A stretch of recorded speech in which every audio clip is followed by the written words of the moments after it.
एमिति तो होली पछरे बहुत किंवदंती रही, किंतु आम हिंदू धर्मर पौराणिक तथ्य अनुसार राक्षस राजा हिरण्यकशिपु निज पुत्र प्रहलादंकर विष्णु भक्ति रे विरक्ति भाव होई तांका भौणी होलिका राक्षसी को आदेश देइथिले प्रहलाद को मारिबा पई।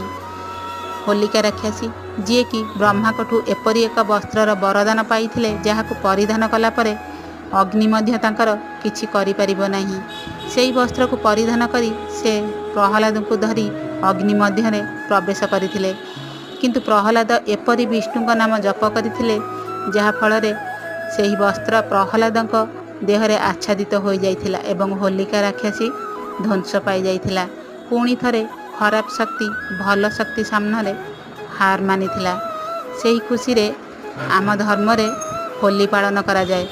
आपनकु एवं आपनका परिवार को मो तरफ होलीर अनेक अनेक